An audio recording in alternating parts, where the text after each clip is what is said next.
You may have noticed a lot of parents are homeschooling their kids recently. Why is that? Well, because of stories like this one. Jen Mason is a school board director in the state of Washington. She recently held an open mic night for kids under 18, including toddlers who identify as, quote, queer. Now she's hosting a series of sex ed workshops for kids as young as 9, because they needed to hear her views on sex, not their parents, hers. Jason Rantz often acts as our Seattle-based West Coast correspondent. He broke this story on his radio show and his podcast. He joins us tonight for a recap. Jason Rantz, ladies and gentlemen.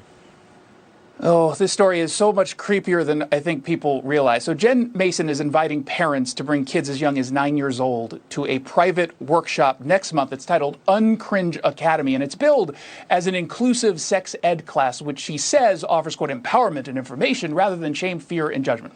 Okay, but it also offers what I think most people might consider wildly inappropriate content for kids. Amongst the topics taught to these 9-year-olds will be gender and sexual identities, sexual anatomy for pleasure, what is sex, kinds of solo and partnered sexual activities, plus safer sex practices for all kinds of sexual activities. Now, when I asked the school board director about the material, she kind of downplayed a lot of it. She claimed that discussions about sex acts would not actually be the main focus of this course.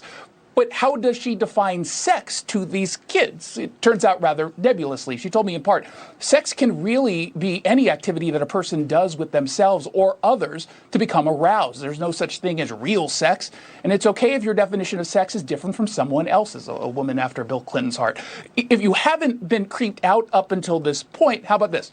The workshop's being held at Wink Wink Boutique, which is an all-ages sex shop in downtown Bellingham.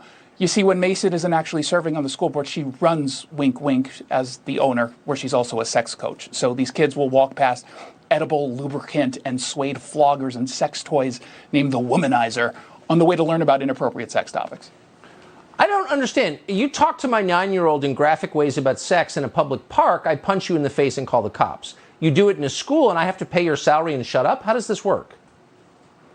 Yeah, I mean, they're very clearly leaning towards the more sort of woke curriculum. And of course, if you say anything, you're in the wrong, they're in the right, they know better. Right. Yeah, I hope parents won't put up with it. Jason Rantz, thank you for your report, as always. Thanks, Tucker.